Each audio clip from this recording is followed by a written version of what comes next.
Luiz de Andrade Neto, sou professor titulado de Medicina da Pontifícia Universidade Católica do Paraná, sou consultor do Ministério da Saúde em assuntos de doenças infecciosas e sou médico do NAT do Tribunal de Justiça do Paraná. Professor de cirurgia, já aposentada no Hospital de Clínicas da Universidade Federal do Paraná, e atualmente sou o coordenador, o supervisor do Centro Médico do Tribunal de Justiça do Estado do Paraná.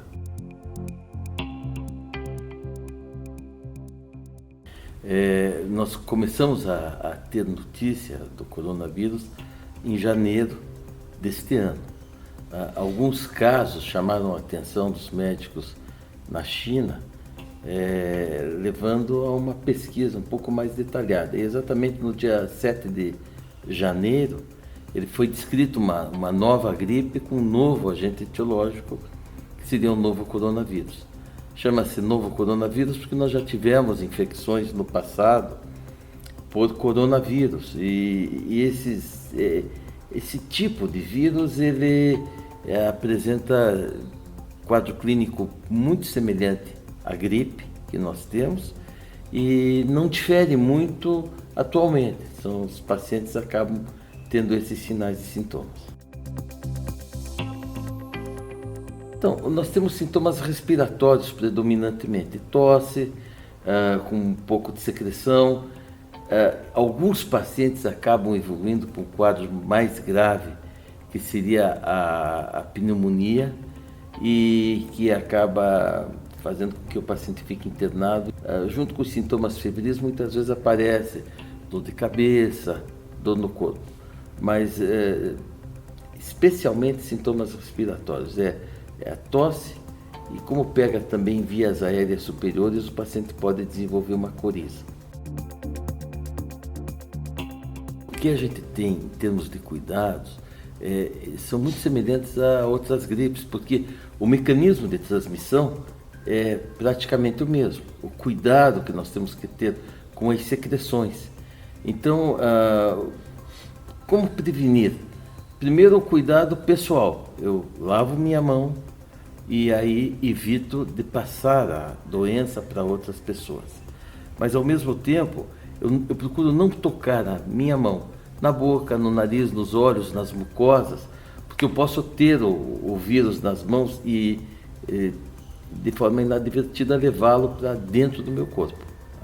Esses são os dois pontos principais. Agora, existe uma ética no comportamento social. O que se recomenda, o que tem se recomendado atualmente, é evitar de pôr a mão na boca no momento que você tosse, né? Então, se desenvolveu uma mímica um pouco diferente, que seria colocar o cotovelo e tossir no cotovelo. Obviamente, se o indivíduo tiver um lenço descartável na mão, muito melhor. Então, tossir num lenço e imediatamente depois descartar esse lenço, a lavagem de mão seria muito adequada nesse momento. Se não houver possibilidade de lavar a mão com água, sabão, de uma forma bem adequada, o uso do álcool gel pode evitar a transmissão. Obviamente, junto com isso, vem algumas recomendações gerais, que ao cumprimentar as pessoas não se aproximem demais, principalmente em época de epidemia, né? Essa aproximação faz com que as gotículas que tem na boca de uma pessoa possam alcançar os olhos, o nariz ou a boca de uma segunda pessoa, levando ao contágio. O uso das janelas abertas, locais ventilados e, obviamente, quando o local é mais aquecido, evita que você tenha que estar em ambientes fechados. É por isso que há o medo dessa epidemia no inverno, que existe uma tendência de transmissão muito maior. Muita gente que vai no centro médico me pergunta, e o álcool gel. E eu sempre digo assim, mas muito mais importante que álcool gel, muito mais, chama-se água e sabão.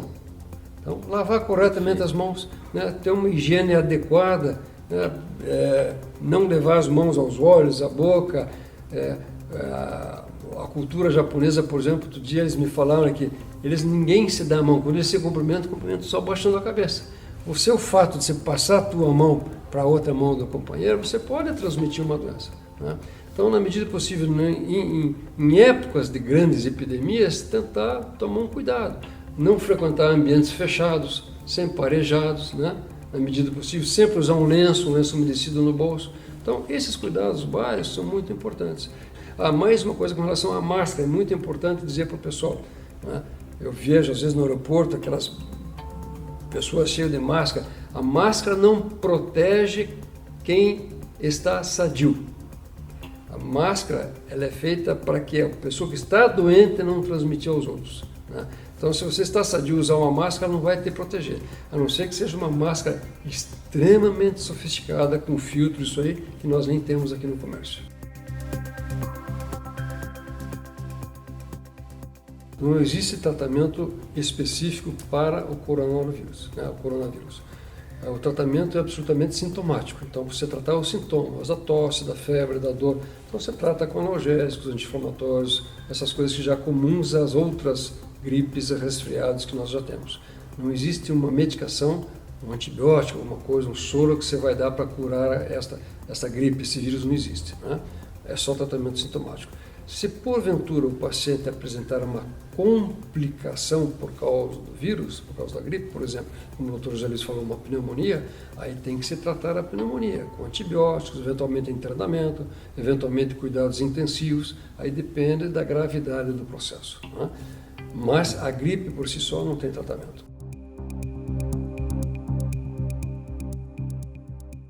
Se ela sentir sintomas de resfriado, gripe, a primeira coisa que ela tem que fazer é procurar um médico, né? Esse médico vai poder ter uma certa noção se isto é uma influença, se é um resfriado, se é uma gripe normal, sazonal, como nós temos todo ano.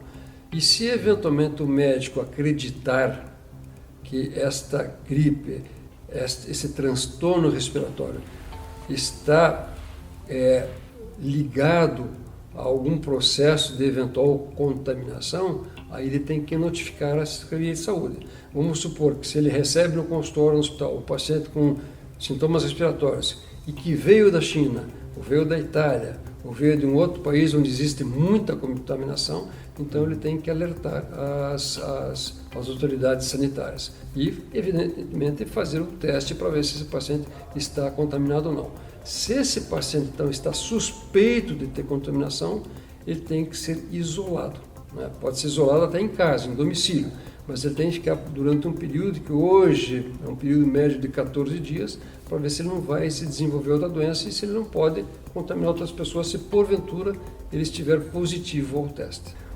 A gente tem que entender o seguinte, que qualquer hospital de bom padrão tem condições de tratar esse doente. E deve, né? Tem que ter um bom corpo clínico, uma boa enfermagem, uma boa UTI, né, de cuidados intensivos, ele consegue tratar, tem máquinas de respiração, toda essa parafernália que necessita. O problema não é tratar esse paciente, é fazer com que esse paciente não contamine os outros. Esse que é o grande problema, né? Então, não é qualquer hospital que tem condições de isolamento adequado. Na medida possível, a gente tem que sempre tentar pegar este paciente que esteja doente ou que esteja suspeito da doença e fazer com que ele fique num isolamento domiciliar, né? Se ele tiver sintomas graves da doença, daí você tem que internar. E hoje, por exemplo, em Curitiba, a rede hospitalar, né, dos bons hospitais de padrão tem toda a possibilidade de tratar esse tipo de doente. O único problema é isso, fazer com que esse paciente não contamine os outros. Esse é o maior problema.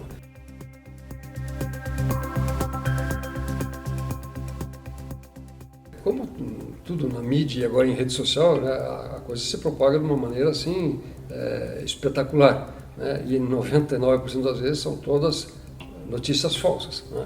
Então não existe esse perigo imediato de uma encomenda, até tem coisas jocosas de que vem uma caixa, você abre a caixa, veio da China, aquele ar estaria contaminado, né? Então isso não existe, né? O contágio se faz de indivíduo para indivíduo, pelo ar ou pelo contato de uma pessoa contaminada a outros que estejam ali naquele ambiente. Então isso é o que precisa ser bem esclarecido. Já existem notícias de que um paciente ou outro já teve gripado, curou-se e voltou a ser gripado. né? Na área da imunologia, isso é, não digo um contrassenso, mas uma vez que você pega um vírus, um determinado vírus, né, o teu organismo curado, ele cria anticorpo contra aquele vírus e você não vai ter o mesmo tipo de doença. Como que você já teve uma varicela, por exemplo. Então você já está previamente vacinado contra aquele vírus. Eu acho que tem que estudar um pouquinho mais, mas eu acho muito mais difícil. As pessoas que estão socialmente mais ativas acabam estando sempre mais expostas às grandes epidemias. Antigamente a gente poderia dizer os homens em idade ativa de produção. Hoje, como a gente tem uma igualdade muito grande entre mulheres e homens trabalhando, não dá para fazer essa diferença por sexo. É claro que as pessoas que estão em casa, isoladas, principalmente idosos e crianças, a exposição é menor. Mas, por outro lado, esses idosos e essas crianças, quando gripados, vêm apresentar os casos mais graves.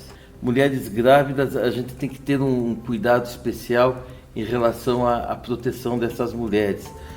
A imunidade das mulheres, quando estão grávidas, ela desce um pouquinho.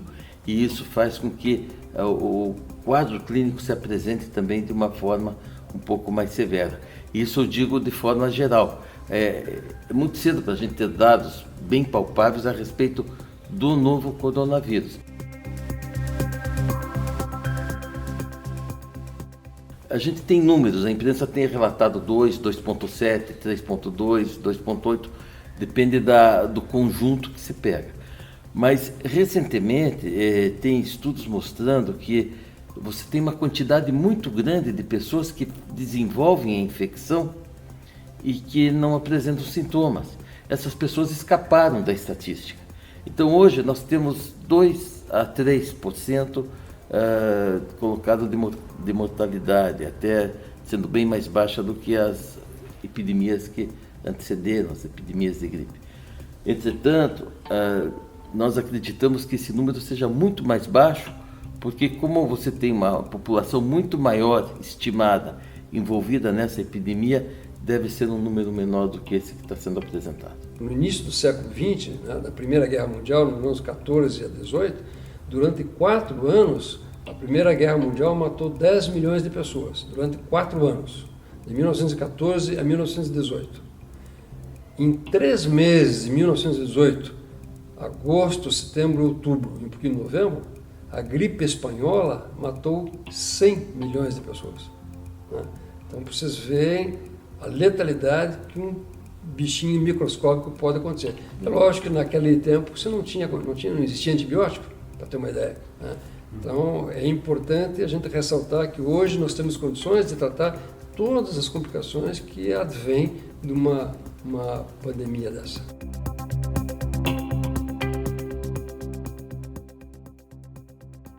O período de incubação do vírus, que é o período que vai da infecção até o aparecimento dos primeiros sintomas, ele dura de 2 a 14 dias. Então, a gente tem recomendado às pessoas que prestem atenção nesse período, né, e que, se aparecendo algum sinal de sintoma, faça exatamente o que o Dr. Paulo colocou, vai para o médico e tal. Então, essa é talvez a dificuldade maior, porque a quantidade de pessoas que vem chegando, e às vezes assim, doutor José Luiz, estou recebendo uma pessoa que está chegando da região da Itália onde está a gripe, o que eu faço?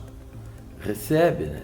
Você entrou no país, está vivendo socialmente, a gente não tem outra medida, uma medida excepcional. Começou a aparecer sintomas, como já foi falado no início da entrevista, Paulo colocou muito bem, vai para casa, pode ser isolado em casa, inclusive, né?